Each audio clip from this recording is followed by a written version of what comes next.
Tonight's episode of TWITS is brought to you by Frost Brewed Coors Light. Normal theme music. At 6:40, we're kicking her off. Hello again, everybody, and welcome to the Week 13 Thanksgiving edition of TWITS for 2014.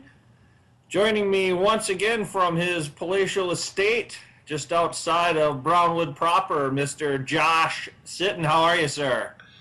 Howdy, doing fine. How are things up north? Doing good, doing good. Getting ready for the big day tomorrow. Triple header of SFFL action. Fantasy implications abound. Yep. And unfortunately, the Lions are still on TV, but I actually probably have to start Matthew Stafford this week, so I'll be intrigued. If he can't get it done at home against the Bears, then he doesn't need to be on my roster. Let's put it that way. Yep. And then, hey, Saturday is the second half of the border battle. Last week it was these guys. Saturday is these guys. It's the battle for what they're calling the Westie up here, the Western Division title in the Big Ten. Yep. Chance to go to the Big Ten championship. Yeah, winner gets the axe and a trip to, I'm guessing, probably Indianapolis again is where they usually house that? Yeah. So, yes, the Badgers and Gophers square off. I think the Badgers will probably take that one, but hopefully the Gophers and hopefully David Cobb can give them a test. All right, Mikey, let's meet you and the turkey here. Get into Week 13 here. Oh, Boncher showed up? What's that? You said the turkey. Right here, baby. I thought Boncher showed up. Yeah, well, this is my voodoo doll of him. So, yeah. So let's get going tonight, Mike. We're gonna dive right into the 3-pack of facts, presented once again by Coors, Frost Brewed, Coors Light. The mountains are blue, Mike, and you know, they only require us to have 2 sponsors per year, but tip of the cap to Coors. I'm gonna give them the fantasy 3-pack here. Mike, let's start off with 1970 as our first number, and I'm sure there's some cute little graphic over to the side of me, some baby crying or something. I'm sure. 1970. Philadelphia scored on a kickoff return of 100 yards for the second time this season, this past Sunday, making the Eagles the first team since your 1970 Green Bay Packers to have multiple players with a 100-yard kickoff return for a touchdown in a season. You should look up who those 1970 Packers were while you're sitting around watching football tomorrow. Oh, I'm on it. Our second number, Mike, number 22. Seattle quarterback Russell Wilson and the Seahawks defeated Arizona 19-3. That was Russell Wilson's 20th home win in his 22nd start. So he's 20 for 22. That is tied for the fewest starts needed to reach 20 regular season wins at home. Can you name the 3 other quarterbacks who have achieved that feat, Mike? I can because I'm reading it right now. That's right. Well, what you would say if you didn't know but did know, Matt Ryan, Matty Ice, Mark Bulger, and Danny White. Speaking of Thanksgiving Day memories. The old Wayback Machine there. I had a few Danny White memories on Thanksgiving growing up, number 11. Doing some punting and some passing. Yep. And Mike, last but certainly not least, well, technically it is at an non-zero integer scale, but Green Bay running back Eddie Lacy rushed for 125 yards and a touch and had 2 catches for 13 this past week against Minnesota. That makes him the first Packer running back ever to record at least 100 scrimmage yards and a receiving touchdown in 3 consecutive games. So that is quite the feat. That covers some, your Tony Canadeos, your Brent Fullwoods, your Paul Hornings, all of them, Mike. No one's ever done that before. Way to put Brent Fullwood in there. You skipped over Vince Workman. All right, Pookie. All right, Mike. let's take a look real quick at the weekly rewind for week 12.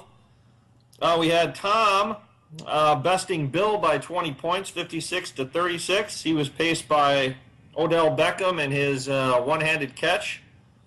Evan gets by Thad 53-48. Thad tried to win that one with 22 out of Demaryius Thomas, but couldn't quite close the gap. Greg by a touchdown over Wayne. Isaiah Crowell with 16 for Mr. Hodson.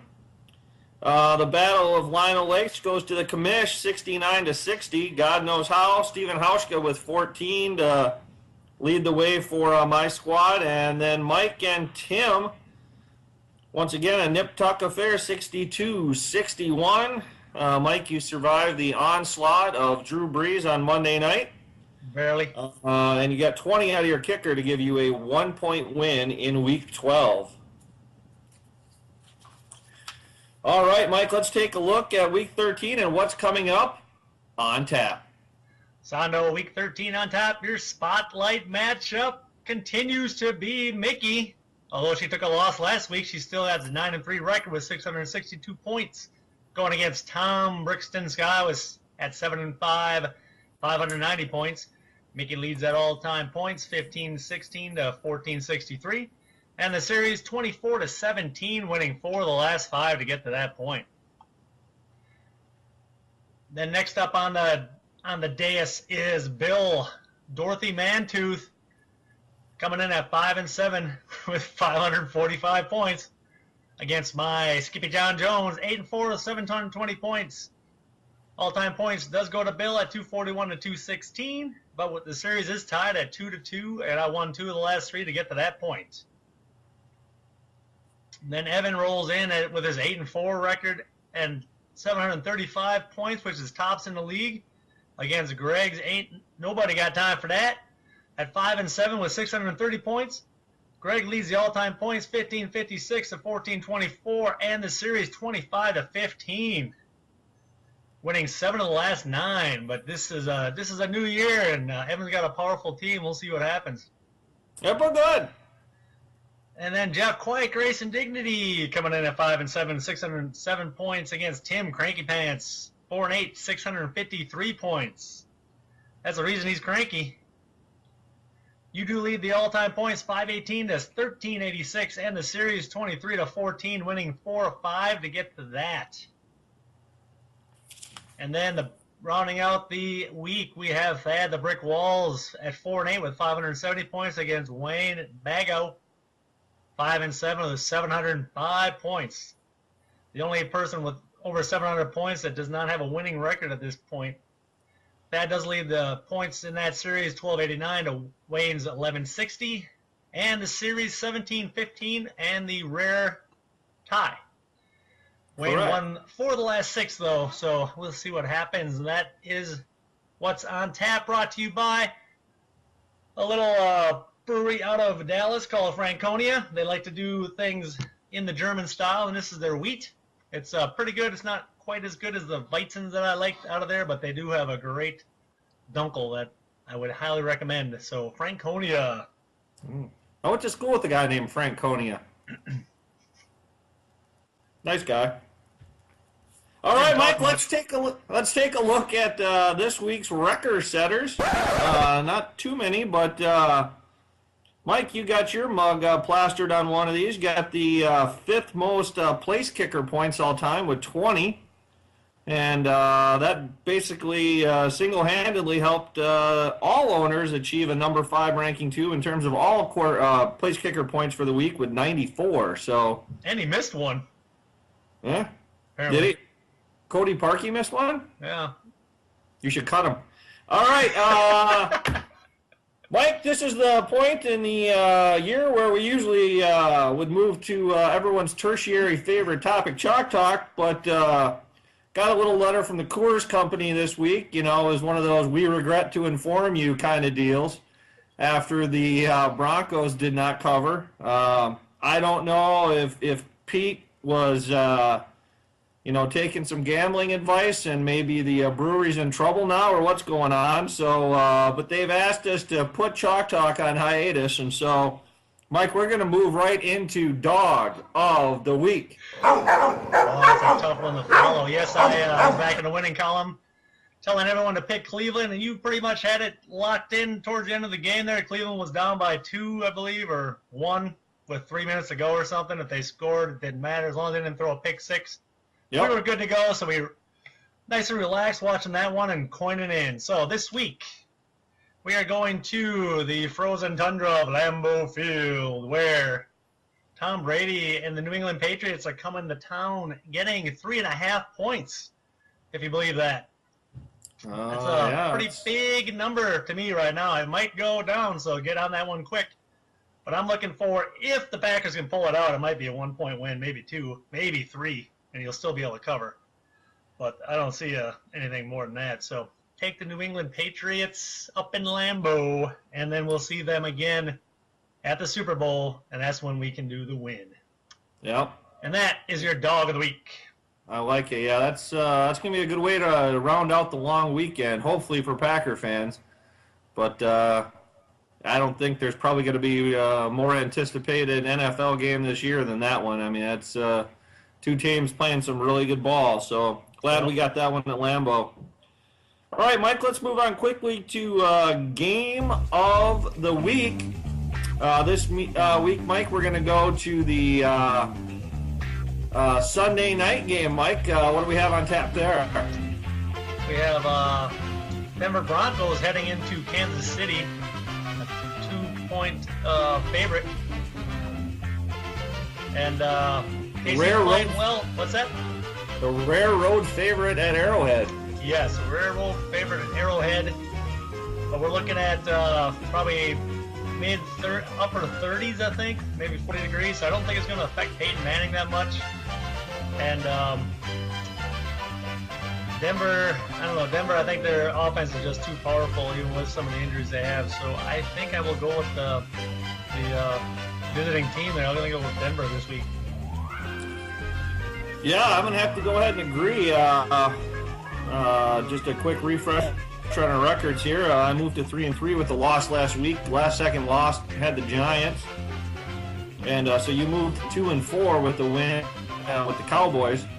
So we're going to keep that margin of 1. Yeah, I think Denver, I mean, they might get Julius Thomas back. Obviously, they needed to rally against Miami at home, but I don't know, man. Kansas City's banged up on D. They're in a bad way. I think Jamal Charles will still get his, but yeah, I think this will be much like the New England Green Bay game, a 3-point game. I'll take the Broncos and their new kicker Connor Barth to win a 3-point game.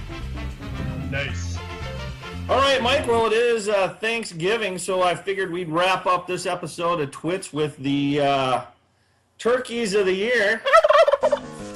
And so these are the, I went back and took a look. You know, we had that, remember that SFFL draft we had back in late August? Oh, don't do it.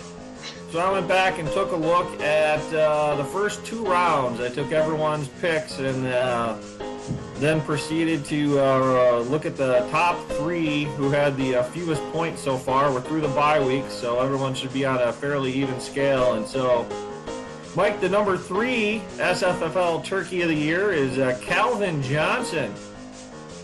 Mr. Johnson has a little bit of leeway. He hasn't been on the field for the whole year, but still nowhere near the performance. He only has 43 SFFL points. Wow. And most drafters of him would have hoped he would have had that after about 3 weeks. So he comes in at number 3. Mike, this one near and dear to my freaking heart. Monte Ball. Boy, talk about a misread. It's the airing of grievances here. Monte Ball with only 14 fantasy points this year. He was the, I believe, the 11th overall selection by me in round 2, and obviously has been dinged, and even when he was, it was not very productive when he was in there. So I certainly expected bigger and better things out of Mr. Ball, but they did not happen. And then Mike, there's no way to, pardon the pun, but no way to beat around the bush on this one. The number one turkey has to be Adrian Peterson with only 3 fantasy points. And then obviously the big thing was going and get himself suspended for the entire year.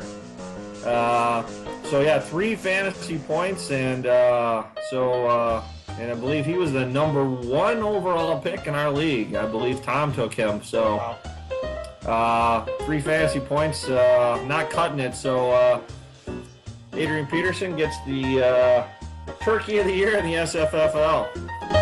All right, Mike. Well, that should just about wrap up the festive holiday edition of TWITS here. Tune on in on YouTube if you want to check out this episode or any past episodes. And then, Mike, we'll be back here bigger and better than ever for Week 14. And we'll get ready to start seeing how the playoff picture is going to take shape in the SFFL. Adios. Adios.